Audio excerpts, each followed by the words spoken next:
Can I have everybody's attention? Okay, I'm Dr. Garrison. I'm the chair of the physics program here at University of Houston Clear Lake. And I guess as you've all noticed that there is a little bit something special tonight. You know, we have a visitor in from Virginia. And also this is the Shapley lecture series, which is something actually started by the American Astronomical Society. And it gives us a chance to bring in visitors from outside of the local area. Also, there is more pizza, you know, it's, if you do want more, you can do it quietly, and then it is there for you.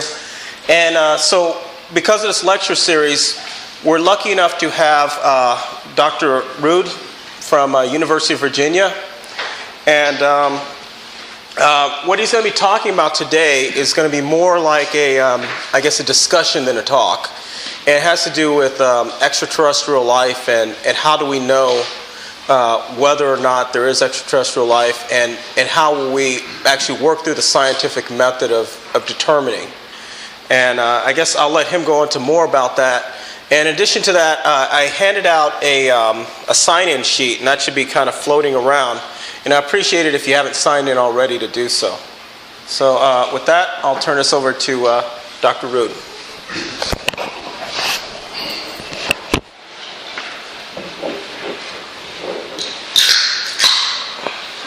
Thank you. It's good to be in Houston. Can you hear me if I'm not close to the microphone? Okay. I'll come and go. It's good to be in Houston. I was here once about 25 or 30 years ago, just after I'd heard a talk, which to me was very influential in shaping the contents of this talk. And I'll mention that very briefly when I get to that part of the lecture. I usually wait until I'm introduced before I take my coat off, but it was so hot in here I took my coat off when I first came in. I've also noticed over the years that the front of the room always gets hot when I speak. You can figure out why. In any case, Harlow Shapley, I'll point out one of the discoveries he made partway through this talk as well. Shapley was an influential astronomer in the early 20th century, first at Mount Wilson, and then he moved and became the head of the Harvard College Observatory for many, many years.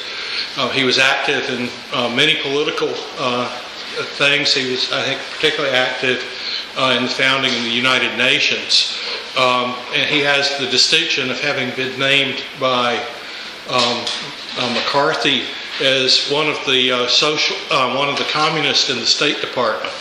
McCarthy used to rant about communists in the State Department and said, I have a list. And Harlow Shapley was on that list. He was neither in the State Department nor a communist, but he was on McCarthy's list anyway. So my talk is called Searching for Unicorns and Extraterrestrial Civilizations. I will talk about unicorns eventually, for those of you who came for the unicorn part. One thing has always fascinated me in science in general, not just this particular subject, has been the notion of why things are discovered when they're discovered. You know, when did a given subject sort of become a subject? And the subject of extraterrestrial life became a subject, I think, in the 1600s. And probably the key person is involved in the extraterrestrial life, at least in my mind in the early days, was Isaac Newton, who never said a thing about extraterrestrials. But what Newton said that I think made this a science, or what he established that made this a science, was the fact that there were some universal laws of nature. And basically, I mean, Newton's famous for his apple, and the importance of the apple was that the same gravity that made the apple fall off the apple tree in Lincolnshire made the moon fall in orbit around the Earth. Newton was probably the first person to realize that the stars were in fact suns. He made that hypothesis. He didn't want to think of them just as weird little points of lights or fairies or angels in the sky. He said, what could the stars plausibly be? and argued that they were suns, and with that assumption, he could figure out how far the stars were away. And he could, with that, realize that it was totally pointless to try to measure how far they were away, given the amount of the kind of experimental things that he had available to him. The telescope had been invented about 50 years earlier. Newton also invented a kind of telescope.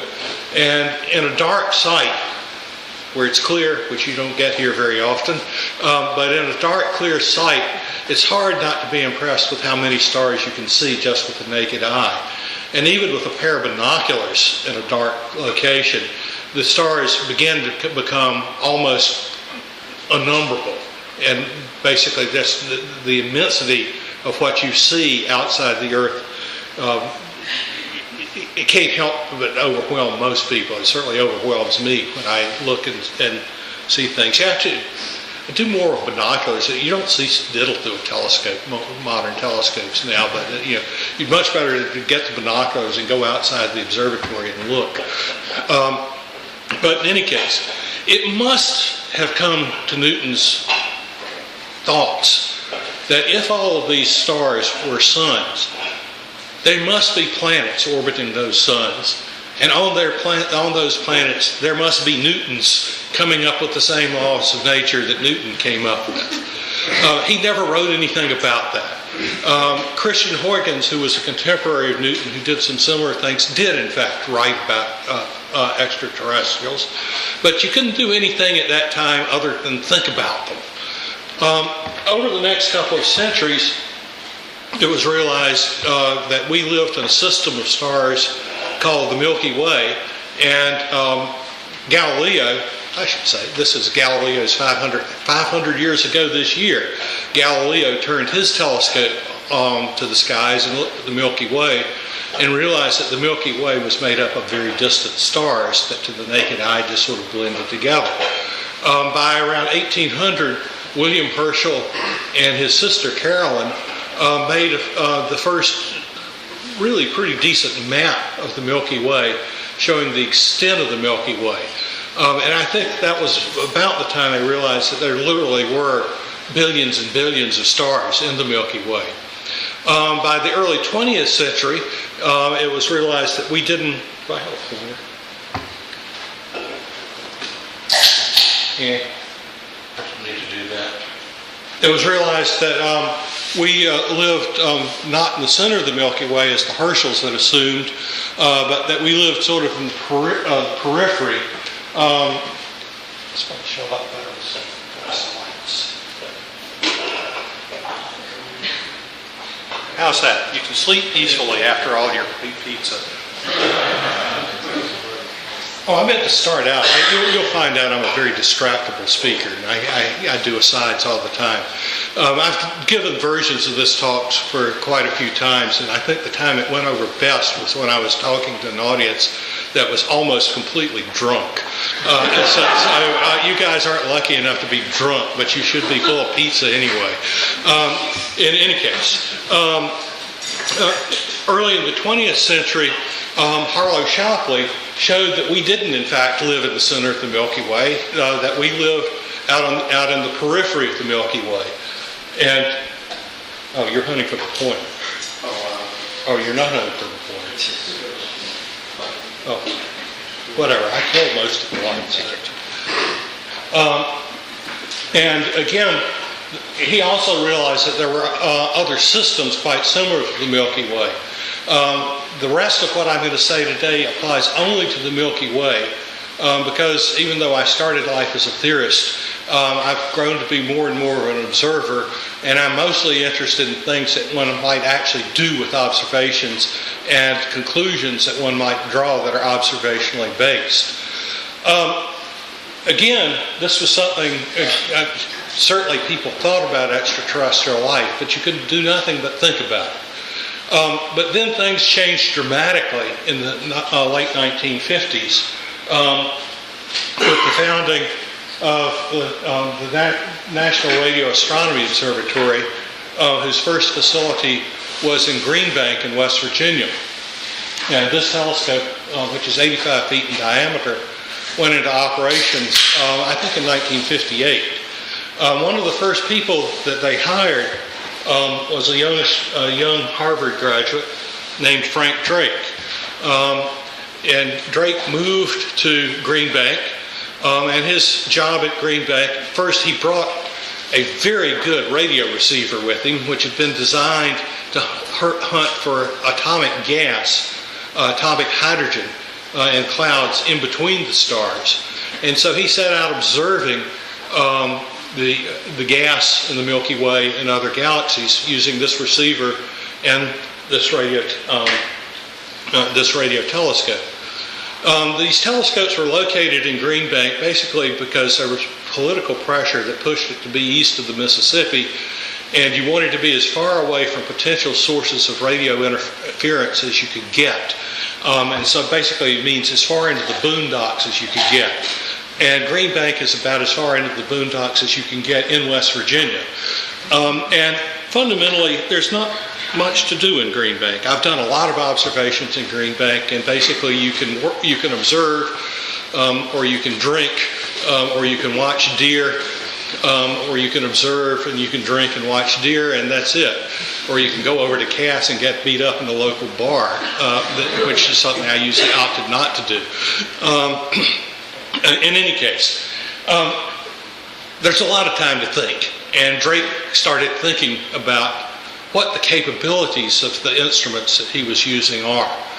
And he realized at some point when he started thinking, probably because electrical engineers usually think about antennas in terms of broadcast antennas rather than receiving antennas, he started thinking about this radio telescope as a broadcast antenna and started wondering what kinds of signals could it broadcast and how far away could they be detected.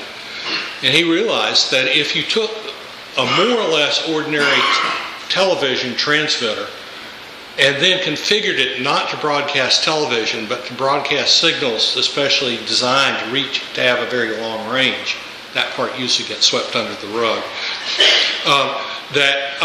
such a system would be capable of sending a signal from stars, nearby stars like the sun, that he could detect in Green Bank.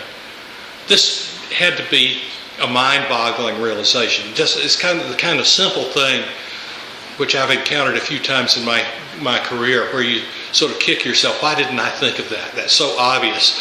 But I didn't. I guess that's what makes some people what they are and other people like me. In any case, he thought about this, and about the same time, Philip Morrison and Giuseppe Cacconi at Cornell had the same idea. They published their work. Drake did something perhaps more daring. He said, I'm going to go hunt for these signals. Even then, you don't get to use a big radio telescope or optical telescope or NASA satellite just because you want to. You have to produce a proposal and go off to somebody and submit this proposal to somebody, usually called a TAC or Time Assignment Committee, and they will either give you time or not give you time. I suspect at this time it was a little less formal, but Drake approached the director of the National Radio Astronomy Observatory, a very stern Russian by the name of Otto Struve, who actually encouraged him with the ideas that he had. But I'm sure that Struve, like any observatory director, had two important questions that Drake had to answer. The first one that any director or any manager asks is, how much will it cost? And the second is there any chance for success? The standard signal processors that are connected to radio telescopes, even now, are not particularly adapted to searching for the kinds of signals extraterrestrials might broadcast. So you have to put a different kind of what you call back end on the system to analyze the information coming into the telescope. At the time Drake did this, he argued that it would take a few $1,000s to do what he wanted to do, which even in 1961 dollars was not all that much. And so Struve said, okay, move on to the second point. Drake basically produced a model based on how we came to be here on the Earth building radio telescopes. You start with the star. In our case, you start with the sun. Once you have a sun, he thought, most people still think the most likely place to have life develop is on a planet, so that star has to have planets. Not any old planet will work. We still think you probably need a planet with liquid water on its surface for most of its life. So we call that an Earth-like planet. It's quite possible, we think now, that there could be life in the subsurface oceans of Europa, but it doesn't build radio telescopes. And so we'll cross that off as being less interesting. So you need an Earth-like planet. Life has to appear on that planet. We can't talk to extraterrestrial bacteria. We could probably detect them, but we can't talk to them. So we need to have intelligence evolve from primitive life forms. That intelligence has to build technology. And it must have a desire to communicate. That means it has to be willing to spend some money. And then it will persist at doing this for some time. It turns out that factor is perhaps the most important. How long do they send out signals that we can detect? Drake made an equation which he used to estimate the number of civilizations that there might be. I'm going to return to this. It's not terribly important other than a focus for discussion. But fundamentally, the results of this analysis showed that communicating extraterrestrial civilizations could well exist, and they could well be present in very large numbers. Given that, he got some telescope time, and he observed for several months in 1961. And this is a picture taken at the 25th anniversary of what he called Project Ozma. Having grown up in the NASA era, I spent most of my life thinking Ozma was an acronym, and I couldn't figure out what it stood for. And it's not an acronym, and it doesn't stand for anything. Ozma is the Princess of Oz. And these are the people who were present at the 25th anniversary who were involved in the initial Project Ozma. The only other astronomer, Drake, and Koshu Menon on the back row on the right as you look at it. The other guys are engineers and telescope operators. For years, not much else was done in a systematic way. In the early 1980s, NASA decided this search for extraterrestrial intelligence is called SETI, S-E-T-I, an acronym. And NASA decided to do SETI right. And they spent about 10 years and $20 million primarily designing a signal processing back end. That's the point where the real hang-up is basically analyzing the signals that you get. They observed for about 20 minutes, I think, and then they paused, and in their pause, Congress found out what was going on and said, NASA, you can't spend money on such stupid things, and pulled all their funding. Eventually, the people involved in this project raised enough private funding to continue doing the observations in what they called Project Phoenix, which started several years later. Project Phoenix did some observations using the Parkes radio telescope in Australia. They then moved to the 140-foot radio telescope in Green Bank in West Virginia, which is a telescope I've used a lot. They left in a huff for reasons I don't completely understand and moved off to the biggest collecting area radio telescope in the world, the dish at Arecibo. For perspective, the tower on the right-hand side there is the size of the Washington Monument. And some of those little dots down there are cars. Those of you with good eyesight can see the swimming pool. It's not a bad place to go. In any case, they observed there for 5 or 6 years, and they got their last observations just about a year ago. They didn't detect anything. They found a lot of interesting interference. The trouble is, you're searching for intelligent signals in a sea of intelligent signals. That is, the characteristics of the signals that extraterrestrials would send are things that we produce ourselves. And we're a lot closer to us than we are to them. And so it's very hard to decipher to filter out their signals compared to ours. If you want to build a bigger radio telescope, if you want to build the kind of radio telescope that can detect the radiation from a terrestrial television station, you can't build one with enough collecting area as a single telescope like this. You have to move to what's called an array, where you use multiple smaller telescopes together. This is the very large array, the VLA, near Socorro in New Mexico. I should point out, all of these places have tours if you want to go see them. Some of them have really good tours. VLA sits out there all by itself, more or less, a few cows wandering around. The VLA was famously in the movie Contact. It turns out the VLA itself is an incredibly lousy instrument for searching for extraterrestrials because it doesn't have and could not be equipped with the signal processing stuff that you need. It still became the star of the movie because I think it's the most photogenic radio telescope. So radio telescope stardom is just like human stardom. If you wanted to build a telescope big enough to detect the TV, an array big enough to detect TV signals from the Earth, you'd have to go to something like this. This is a design study done in the late 1960s of a project called Project Cyclops. And Cyclops' design consisted of 1,000 100-meter dishes. 100-meter dishes, they just built one in the last decade in West Virginia. It cost about $100 million. So 1,000 of these, ignoring the volume discount, would be around $100 billion. So a society that wanted to detect signals from a civilization like us would have to be real serious about it.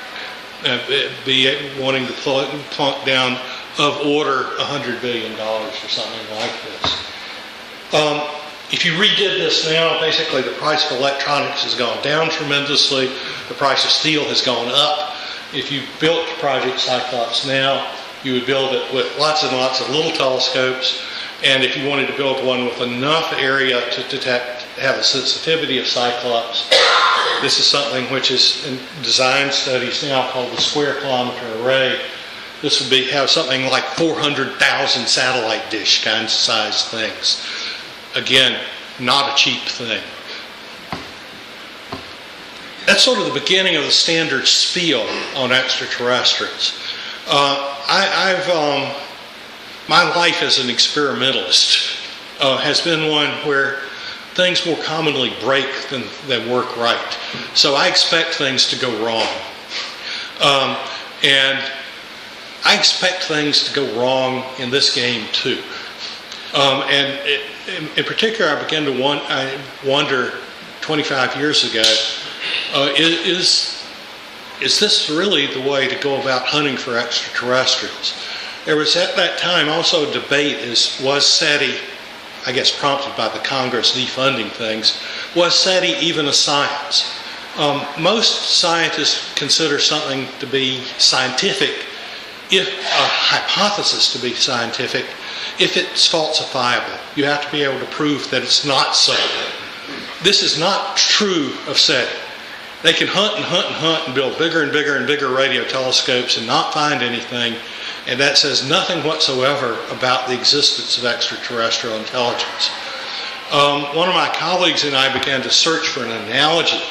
Are there analogies of things which are considered relatively valid science, where things which were believed in and which plausibly existed are thought not to exist and perhaps never to exist?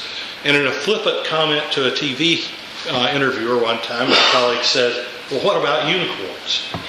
And I said, what about unicorns? You wondered about the unicorns. Here they come. Just like extraterrestrials are plausible, the unicorn is a plausible beast. When I look at a unicorn, I see nothing that makes me doubt that unicorns could exist.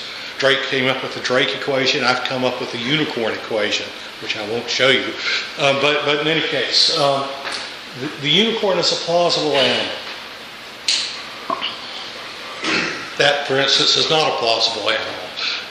In any case, the first unicorn was sort of a modern 20th century unicorn. This is a more classical Renaissance kind of unicorn, the thing that people drew at that time.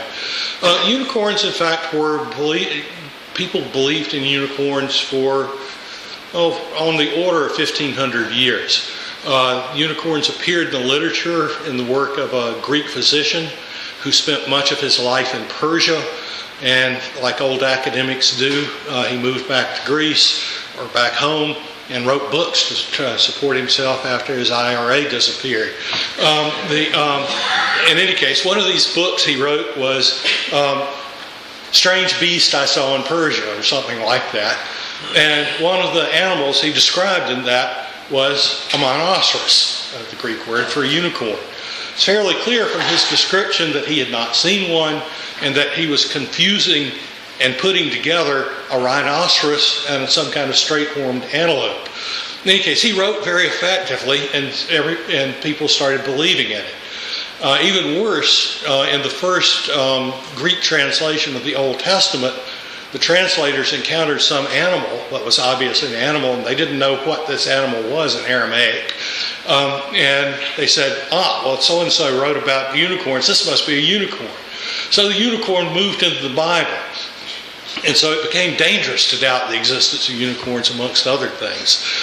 So people went on. The Romans, everybody believed in unicorns. And unicorns really began to flourish in the Renaissance.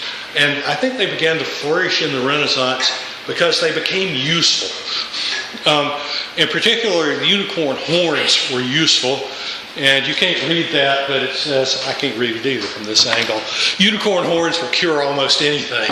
And in particular, one use of unicorn horns is that they were a universal antidote to any poison.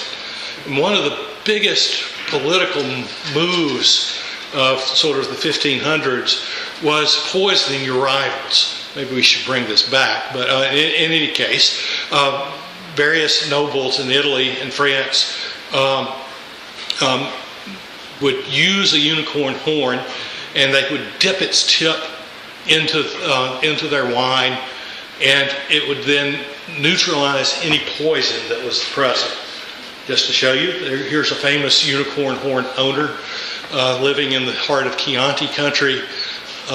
He undoubtedly purified, neutralized all the Chianti that he drank. Catherine de Medici also took a unicorn horn to Paris when she moved there. In any case, they had unicorn horns. There was a brisk trade in unicorn horns. Did they ever wonder that they never saw a unicorn? Did they ever go out and search for unicorns? Was there, like searching for extraterrestrials using radio astronomy, was there a standard search technique for hunting for unicorns? There was. There's another unicorn captured. How did they capture that unicorn? They just dreamt of capturing it. But the standard technique for searching for unicorns was to deploy a virgin. And you put the virgin out in the field someplace, and after some unspecified time, the unicorn would come out of the forest and lay its head in the virgin's lap. There was debate about how to do this, like the people searching for extraterrestrials debate what frequency should we search at. Should we hunt for pulse signals or continuous signals or whatever? I suspect, for instance, Scandinavian unicorn searchers might prefer to use a blonde virgin. Oh, incidentally, unicorns could recognize non-virginity from a distance of 50 meters, and they would, and this is true, and supposedly, and they would spear the faux virgin through the heart with their horn. I mean, if I were designing this search, I would deploy a nude virgin, but they thought about this too. And if they were unsuccessful, You clearly can't build a bigger, more sensitive version to search it. You have to deploy an array of versions. And so there's an array of blonde nude virgins capturing many unicorns. I can see this strikes you as silly, just like it strikes me as silly. And the more I've thought about this, the more I'm struck by how silly the way people are hunting for extraterrestrials are. Because fundamentally, I can't think, why would a unicorn want to come in and put its head down in a virgin's lap? What's in it for the unicorn to do that? Especially if it knew it was going to get captured when it did it. It may or may not do that. Maybe they preferred experience. I've only seen female virgins. Maybe they would prefer a male virgin. Who knows? What's in it for the unicorn? Why did they do it? What's in it for the extraterrestrials? Why would they do it? So this started me thinking about basically flipping the game of searching for extraterrestrial intelligence around, saying, why would they send us signals? And the first thing I was struck with is maybe they're not as abundant as we think. And let me just point out real quickly the fact that there's not necessarily a large number of extraterrestrials. This is the Drake equation. It has a bunch of factors in it. All the F's are fractions. It's not important to know anything about them except they're fractions. Being fractions, they're not bigger than 1. The only numbers that are possibly bigger than one are what they call the rate of star formation, the number of Earth-like planets per planetary system, which is almost certainly less than 1, perhaps much less than 1, and the lifetime of communication. So fundamentally, the number of civilizations is approximately equal to the lifetime of the civilization. If we are optimistic and if we don't screw the Earth up some way or another, we could exist on the surface of the Earth on the order of 1 billion years before the evolution of the Sun makes life on the Earth impossible. So the lifetime could be large. It's not necessarily large. So basically, though, as I said earlier, extraterrestrial civilizations are plausible. N is large, the number of civilizations is large only if L is large, but even if L is large, N still may not be large. Basically, all of those factors, they're all important. All of them could be smallish, or one could be almost 0. I think it's very important, maybe the most important thing that I say here, is the publicity associated with this subject is dominated by spin. And if you've followed it at all, you've probably heard only the positive spin. Let me give you a few slight negative spins. How many times have you heard in the last 10 years since planets have been discovered, do you follow this at all? This new planet I've discovered makes it even more likely that there's life in the universe. Has anybody heard a press release that says something like that? I left off the last 4 letters. Basically, it's always been assumed that every star has planets. So discovering planets was not a surprise. Discovering the planets that we found was a real surprise.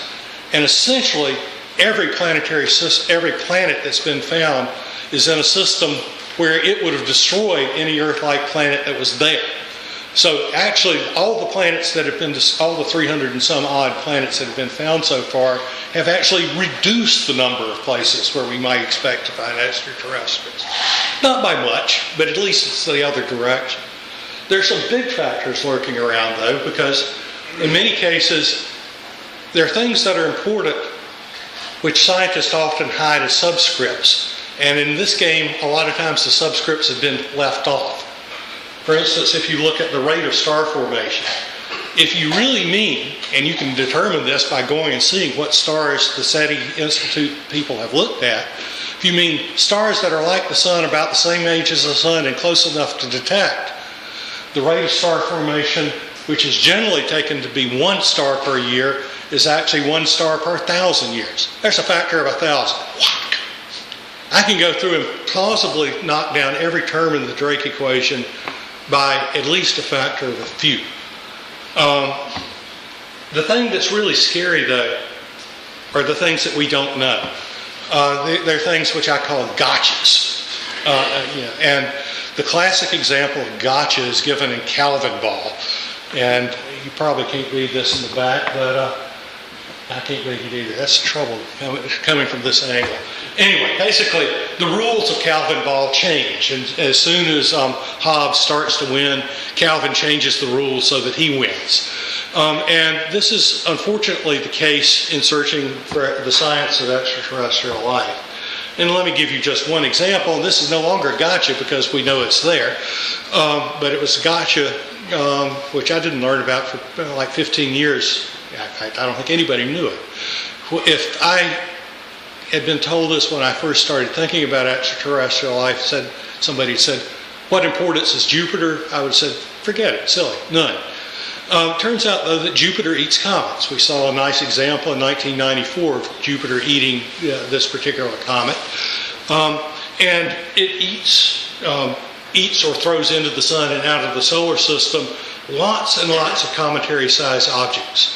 And if we didn't have Jupiter, we would get the kind of impact that did in the dinosaurs 65 million years ago every 100,000 years. So Jupiter has done us a big favor, because we might have bacterial life on the Earth having an impact like that every 100,000 years, but we're certainly not going to have very advanced life forms if you lose 90% of the existing species every 100,000 years. This is 10 times, 10 or more times since the existence of hominoids on the Earth. So, at that rate. So Jupiter does us a big favor. Basically, yeah. Can we ask questions? If I can answer it quickly, I will. So try. I might say wait until the end. Okay, I can wait. Okay. My trouble is I come close to forgetting the punchline of this whole talk anyway. So let me get to the punchline, and then I'll stay as long as you're willing to tolerate me. One consequence of this fact is there's civilizations only if they last for millions or billions of years. The consequence of this is that as a 100-year-old technology, roughly, that makes us either the only or the most primitive or least developed technology in the galaxy, which makes it even more, why do they want to communicate with the most primitive civilization? There are several other things which I think almost anybody who looks at this subject would agree, which I can't really demonstrate, but they really are quite simple and almost inevitable. If there are long-lived civilizations, they're the ones that we're by far the most likely to contact. If there are civilizations which invest a lot of energy into sending signals, they're the ones that we're most likely to detect. And a third thing is, if there's one that's close enough to know that we're here, that is, they built a Project Cyclops, they've detected our TV signals, we've been leaking radiation into space for only about 50 years, and that means there has to be a civilization closer than 50 light years, which is, if they're uniformly distributed, means that there are tens of millions of them. So there have to be a lot. At the end, I'll argue that they're not a lot. What will a long-lived, power-rich civilization be like? I don't know. Basically, I make just two assumptions. I assume that they will obey the same laws of nature that we obey, and the two most fundamental of these are conservation of energy, which in terms of heat energy is called the first law of thermodynamics, and the second law of something I suspect you're all familiar with. And then the second law of thermodynamics is, you could call the Las Vegas law, pretty much. The first law of thermodynamics says you can't win. The second law of thermodynamics says not only can't you win, you can't even break even. And basically it says you can't use energy with 100% efficiency. And a corollary of that means you will always get waste energy out of any process that you have. That's all I'll assume. But I do think, this is not a law, they will worry about money. They won't throw money away. They will spend it on the things they view to be more useful. Okay, in that context, How much does it cost them to send a signal? If they want to, I'll talk here about beacons. Beacons are signals which are designed by them to reach primitive civilizations like us and be easy to detect. They're the lighthouses of the galaxy. To send a directed beacon, where they point their radio telescope at us, at the same time we're pointing our radio telescope at them, that's relatively cheap. It costs about $1 million a year to broadcast a signal. It would be hard to get funding for that project, certainly from NASA, if you didn't know that there was somebody there. If they think it was ridiculous to hunt for signals, suppose you went in and said, I want to send a signal to the planet orbiting Tau Ceti, and they imagine what the politicians would say. Well, is there somebody there to get this signal? Say, I don't know. I don't even know whether there's a planet there, but we're going to send the signal broadcast there anyway. So I don't think that would happen unless they knew we were here. There are experiments on the designing, although the most promising lost its funding a few years ago, that would detect oxygen in an planetary atmosphere, which would show the presence of bacterial life. So you could say, I'm going to send my signals to places where I know there's life, but I don't know there's technology. The trouble is it took 500 million years on Earth to go from bacterial life to us. So you have to be willing to spend $1 million a year for 500 million years. That wouldn't be a bad deal. I wonder if I could get it. They might choose to fish. That is, just send signals out into space that civilizations like that we could detect. The trouble with fishing, which is sort of aesthetically more fun to think of than sending signals just to some blind star, is that the costs go up by a factor of $1 million. It costs $1 trillion a year to send out an omnidirectional beacon. That's a lot. Now it's possible that you might have a civilization that has vastly bigger power resources than we do, and they might consider $1 trillion a year power bill. I would say it has to be throwaway money before they would do it. So you have to consider that that might exist. But I think that you can say something about such a civilization, which again I think is I'm fairly convinced of the reality of this, and that you can't have a civilization that uses vastly more energy than we do that lives on a planet. Let me show you briefly why. I like to avoid using big numbers when I can. And if you want talking about the entire Earth's energy budget, I think the most sensible unit of power for the Earth is the total rate that solar energy falls on the Earth. Call it the total wattage intercepted terrestrial, or TWIT. In terms of watts, that's 10 to the 17th watts, which is a lot. It's 1/10 trillionth the energy produced by the sun. We use energy on the Earth now at a rate of about 0.2 of a millitwit. Astronomers, particularly in this subject, you don't worry about factors of 2 or 5 or even 10. So I would characterize our civilization as a millitwit civilization. Could we use more energy? Magic new energy source. Nuclear fusion is solved tomorrow. It produces no pollution whatsoever, except the second law of pollution, the heat energy. The ice ages, which had glaciers not as far as Texas, but there was a kilometer of ice on top of Chicago, corresponded to an extra energy loss of about 10 millitwits. The carbon dioxide greenhouse that we're in a tizzy over now corresponds to trapping 4 millitwits of energy, extra energy, in the lower atmosphere. Fundamentally, the Earth's climate, if you change the energy balance by more than a few millitwits, maybe 10 millitwits, you make dramatic climatic changes on the Earth. And so basically the biggest factor that we could hope to grow energy use on the Earth is a factor of 10 or so.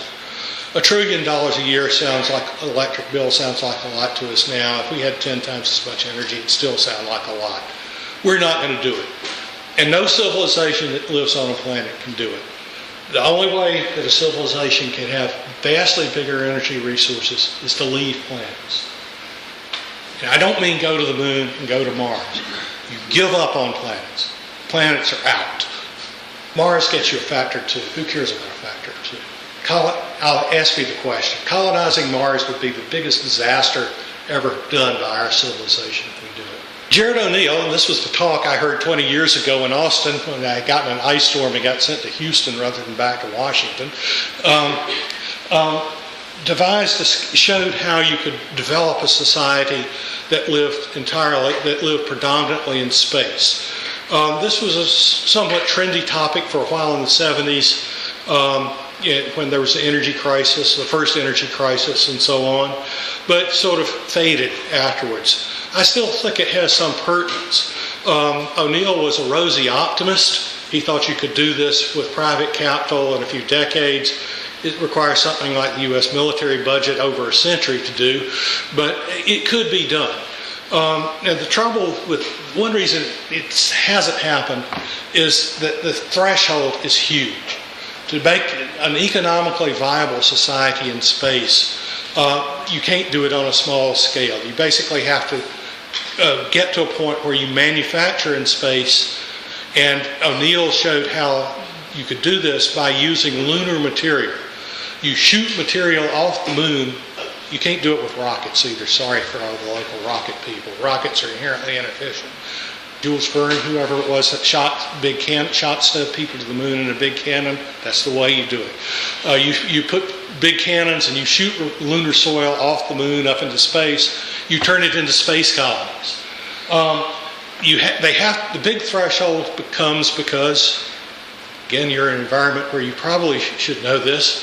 One of the real health hazards of living in space for long periods of time is that your body decides it doesn't need bones and it dissolves them. And so you have to convince the body you need bones, and exercise does not work.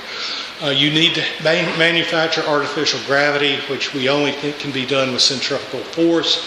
And another human characteristic comes in, and we don't like to be spun really rapidly, continuously. So you have to use slow centrifugal force, or you barf yourself to death. Either your bones dissolve or you get sick. Yeah. So basically you need something like this, a kilometer or so across, spinning at 1 RPM. And this would house 10,000 people at typical university campus population densities. One way to start doing this, which we've chosen not to do, is there have been some nice schemes using the Space Shuttle external fuel tank, which would go into orbit unless we sent it into the Indian Ocean to avoid having it land in Australia and getting lots of bad press. Anyway, big, empty, metal, nice containers could go into space for free, and they could be assembled in something like this and make a reasonable kind of space colony like that. Eventually they perhaps would not be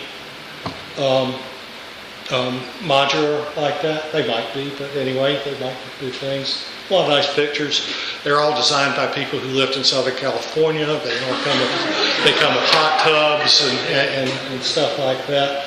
The nastiest comment I've heard about living in a space colony is it would be like spending your entire life living inside a shopping mall. But people seem to be willing to do that, so you'd find people who would do it.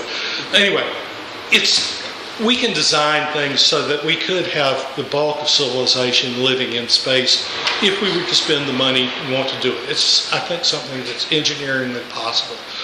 Might be more productive than weaponry. Eventually there will be a push to exploit the asteroids. The initial push would be that lunar material has essentially no hydrogen, essentially no carbon, and essentially no nitrogen. All things which we're made out of and which are essential. In my cup of hydrogen oxide here.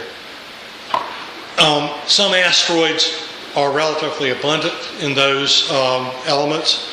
The reason you wouldn't want to colonize Mars is probably the biggest source of water in the inner solar system, and you want to use it in your space colony system, and you don't want Martians saying you can't do this.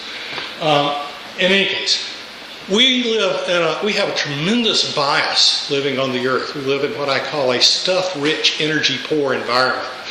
Living in space, you would live in an energy-rich, stuff-poor environment. We have an immense bias about how much stuff we need. What fraction of this building has any useful function other than holding the rest of the building up, resisting the next hurricane which comes through and whatever. Space is a much more benign environment to technology, and we require much less material. One 10-kilometer dinosaur basher asteroid has enough material to house a trillion, 100 times the current population, people living in space. It has enough aluminum to build a reflector the size of the Earth. Actually, probably considerably bigger than that, but certainly a reflector at least as big as the Earth. So you could have 1 trillion people manipulating a whole twit, 1,000 times more energy than us, 1,000 times more people than us, with one asteroid. We as a society may not do this, but I can't believe that if there are a lot of other societies, not at least one of them would do this. What would this civilization look like? Suppose we just hunted for it. We could do what the archaeologists do. We could hunt for their garbage. What's the garbage of an extraterrestrial civilization? It's waste energy, which comes out in the form of infrared radiation. So you could hunt for extra infrared radiation coming from a circumstellar environment. That's called an infrared excess. We've known ever since the movie The Graduate, when Mr. Robinson's friend said, what's his name? Dustin? Yes, plastics. Or a glossier term, hydrocarbon polymers. They are made out of things that you find in the outer solar system. It's, again, just like water. If you want carbon to make carbon fiber things and nanotubes, carbon nanotubes and stuff like that, you find that out in the outer solar system. I suspect society will eventually move to the raw materials. That'll move out away from the cold, from the hot inner solar system out to the cold outer things. And they'll probably be in a planar distribution. This is a variant of what some of you may have heard of as Dyson spheres. I think a more reasonable alternative to a Dyson sphere. What it might look like is when you look at the right over there, you see what the spectrum of the starlight would look like. And then out infrared radiation, you have extra infrared radiation distributed out where temperature is cold. That's actually the star Vega. It's almost all, every sane astronomer would say that's dust. It turns out that a civilization with this kind of energy resource, which could be megatwits, they could send us beacons if they wanted to. It would be a drop in their energy budget. But they might do other more interesting things. And the more interesting thing I think they might do is indulge in interstellar travel. I think the kind of interstellar travel that you see in every science fiction movie that I've ever seen is not likely to happen. That is, the interstellar travel, even for people like this, will be slow. Basically, it will take centuries to go between the stars. I can't imagine that anybody would spend 300 years going to another star and go in and drink 2 six-packs of beer with some garage mechanic and move on. If they spend 300 years getting there, they're going to move in. That is, this will be colonizing space travel. They'll come in and they'll either look at us and say, well, they're interesting sitting on their planet and leave us alone, or they'll destroy us. Basically, they sort of hop star to star. This probably doesn't sound very inviting to you. You say, would anybody do this? And that's because you look at it as planetary chauvinist. Does it bother you that I've talked a little longer than I thought I would. We've gone around 60,000 miles since I've been talking. Does that bother you? Your 6-pack of beer at home in the refrigerator has gone along with us. It's still there. Your car is still probably in the parking lot. Your house is probably still there. Your environment's going with you. These guys have lived in space their whole lives. They probably have never known anybody who went to a planetary surface. If they went to a planetary surface, they probably got bitten by mosquitoes and got diarrhea and left in a rush. The planets will be the third world of the solar system. So people who live their lives in space will view one-way slow interstellar travel with a totally different perspective.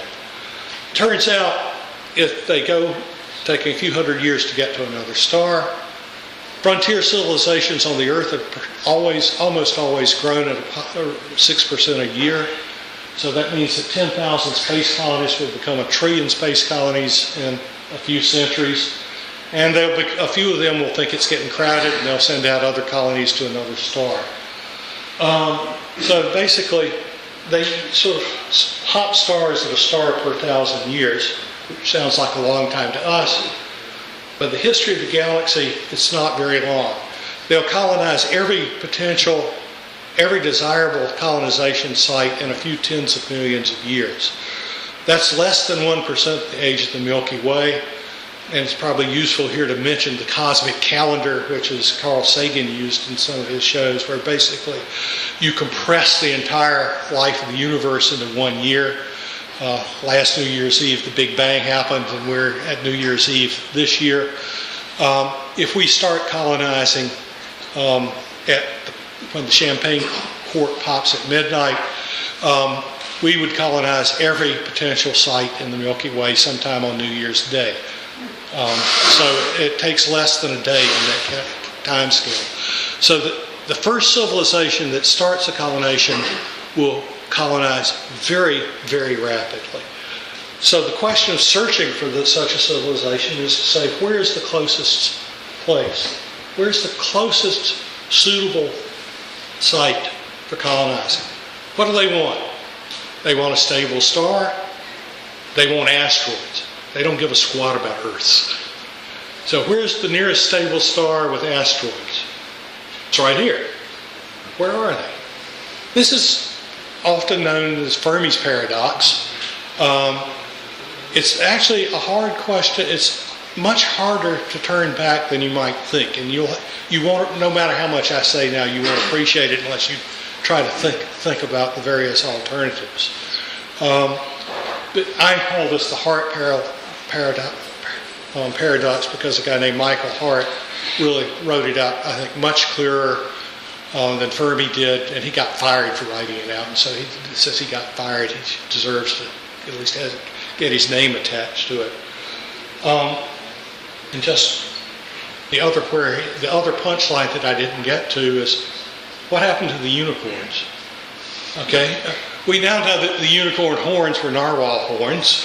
There was a brisk trade going on from northern Europe to southern Europe, and the narwhal horns transformed magically from narwhal tusk into unicorn horns. The Italians who were buying all these horns eventually started worrying about hunting. They gave up the virgin search, and they said, let's go around and find unicorns. By then, they said, we've looked everywhere and they're not here except Ethiopia. So the unicorns must have lived in Ethiopia. So they went down to Ethiopia and started hunting for unicorns. And they go up to the Ethiopians and say, where are the unicorns? The Ethiopians say, crazy Italians.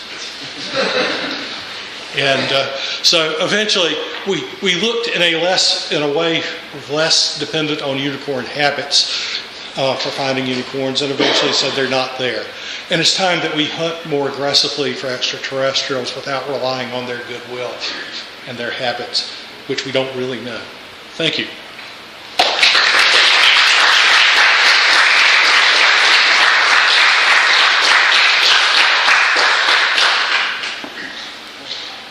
Since I've gone over it, I'd say if somebody wants to leave, you can leave. If you want to stay and ask questions, I don't have anything else to do. You had a question.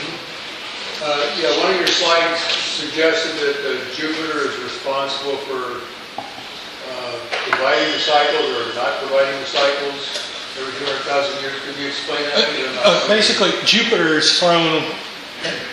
The early solar system had many, many more little bodies, like comets and asteroids in it. And Jupiter has basically thrown most of them out of the solar system or into the sun. So basically Jupiter's gravity changes their orbits around, and so basically it's gotten rid of most of the potential impactors. And so I don't know what fraction. It's gotten rid of probably all except for 1 in a million or something like that. Actually, I can do that. It's gotten rid of 99% of them. And so basically, it just got rid of most of the potential impactors. And if we didn't have a Jupiter, they'd still be here. And we would be getting rid of them. When did we figure that out? What? When did we figure that out? I first heard it with a person. Get the echoes. I'm sitting on the table.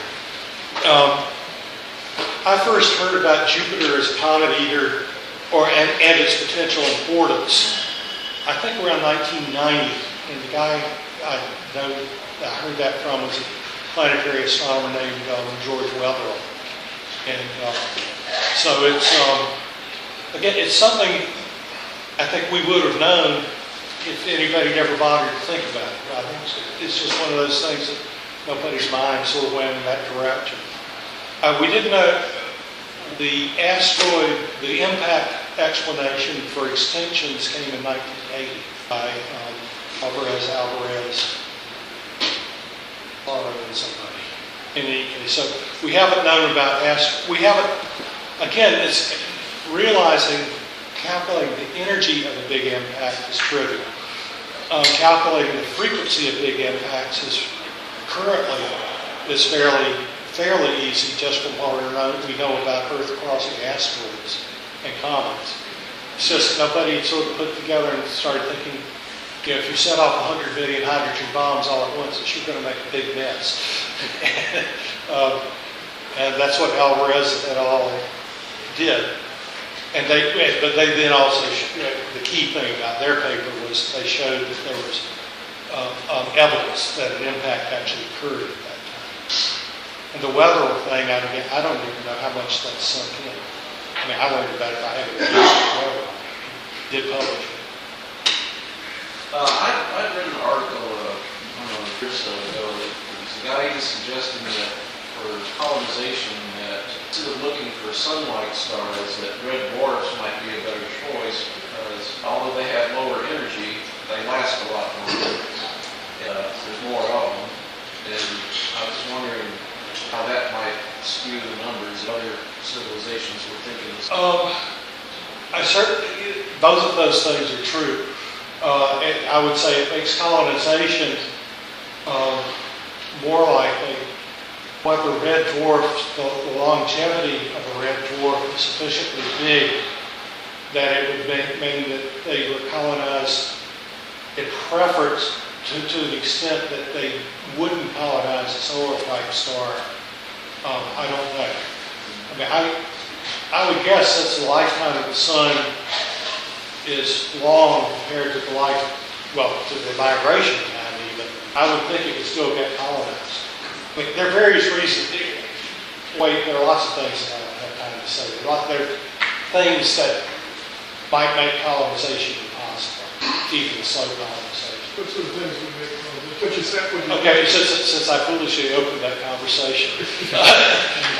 One that's actually been published is that there's a class of object called the gamma ray burster, which is probably a special class of sort of super duper nova, where the exploding star produces enough gamma radiation that even for ones that are billions of light years away, we get detectable changes in the Earth's atmosphere from their gamma rays. If you were in a relatively unshielded space colony going in between the stars, you would have to worry about that because they're not predictable. That is, you could get a lethal dose of radiation there, and you wouldn't want to be unshielded. So on the average, you get enough of those things to sterilize any kind of interest? That we don't know. We don't have good enough statistics on it now. It's plausible that there would be enough. There's a book by Peter Gordon, Ground with Garrett Roots, and he talks a lot about probability, you want to say the organisms, kind of talks about this a little bit, and he says if you try to find bacteria, I published a couple of years ago. I'm familiar with it. But that was the kind of thing I said I could go through Yeah. each term in the Drake equation, and I could tell you things that would make you more pessimistic, a little bit more pessimistic, or a real doubter. And I don't, for me, if you want to force me to say a place where I thought something was really unlikely, it would actually be the origin of life more than the origin of intelligence. But I have a little more than prejudice to. I pick that because it's the term I understand least, and so I always pick on things I don't understand. It's making somebody else's problem. You pointed out the problem with SETI search for plant-based life forms that it's not falsifiable, and I'm wondering with search for space-based life forms if that basically. Yeah, but at least I think it's for me right now. I would put a little more energy into examining infrared excesses around stars than we are. Particular right now, we generally associate this excess infrared radiation with stars and regions where stars are forming, and it tells us about star formation. So almost all of our efforts there go into observing places where it's not very likely to be anything other than dust. This radiation was found from Vega only because they were using Vega as a calibrator, and they weren't using it as part of the science. And the satellite that found it. To me, all of these things are fun. I've done radio searches for extraterrestrials, and I think I'm going to write a proposal to do it again. It's like playing the lottery. Even though I know I'm going to lose the lottery, it's sort of fun to play. Every now and then when the pot gets big enough, it's tempting to go in and buy the ticket. It's fun to do. Could you tell the radiation signature difference between a Dyson sphere and At least Dyson, when you talk about Dyson spheres, had warm things. He wanted to have things at 300 degrees. I think he was stuck in the Iron Age. He's still thinking about metals. I think they're likely to be much older and not filled. That is, he completely surrounded the star. you could tell the difference in the signature from something else? Oh yeah, you could tell the difference between dust and big sheets of plastic, but it's not as easy as you think. In the SETI systematic search for life, they focus on a particular type of star, solar type stars? They mostly, you could go to this SETI Institute homepage and see their target list, and it was mostly solar type stars. They broadened it a little bit, and they hunted for a few other stars too, but certainly the emphasis was on solar type stars. That's what I would do too.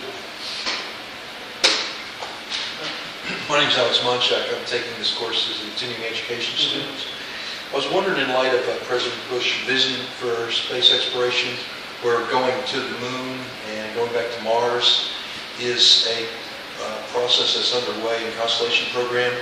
If you were going to go for space colonization, the space station had to be limited to within the Earth's atmosphere to protect from radiation.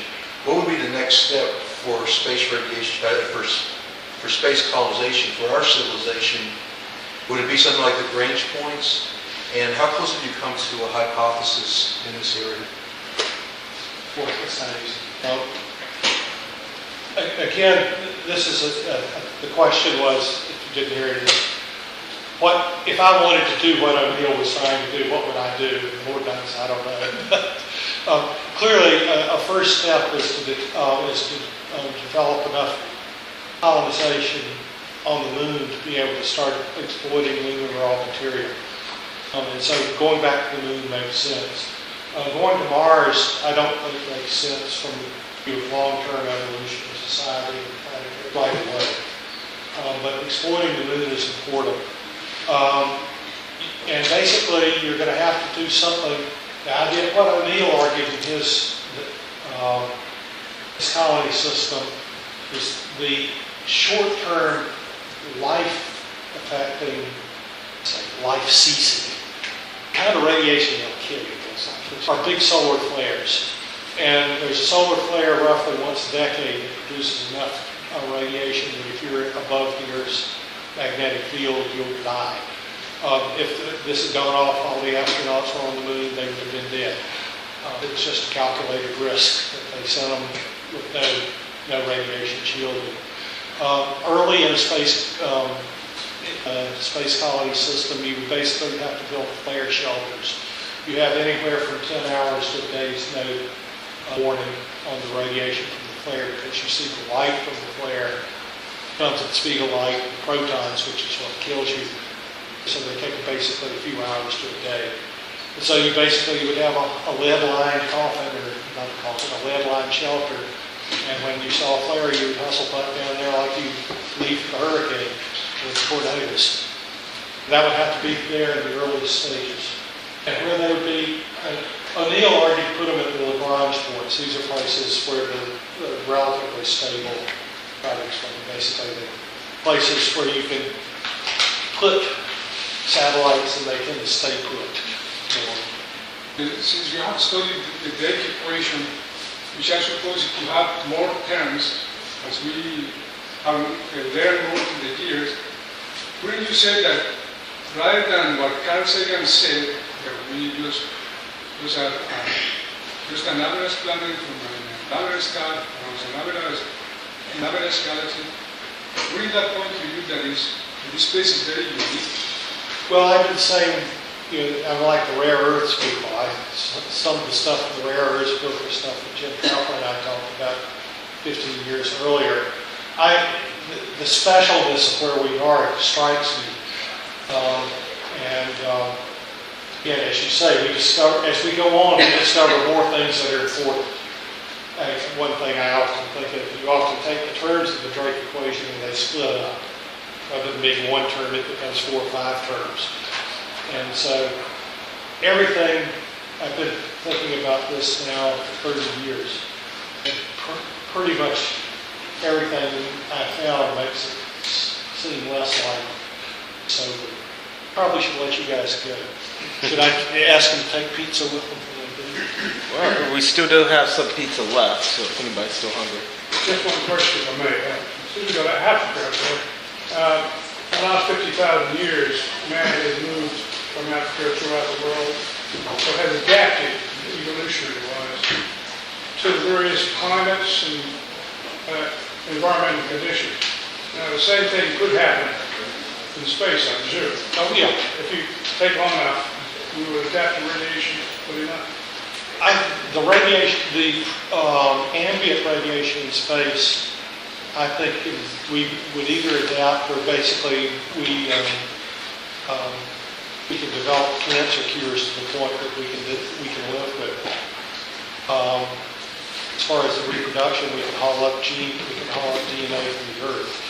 So I think we will evolve in dramatic ways. And this is something which, if you really start thinking about it, it's something that people think makes how do you do crazy every day. If you're interested in throwing away $150, the National Geographic will take your DNA from a cheek scraping and they will send you a map. I have mine. If you want to see mine, send me an email message. People came up out of Africa, went over to the Fertile Triangle, and we moved over to the Mediterranean and then Sicily. Nobody in my family knows any other Italian heritage. My genes ended in Sicily. But I do like Italian. All right, any other questions? All right, let's thank our speaker.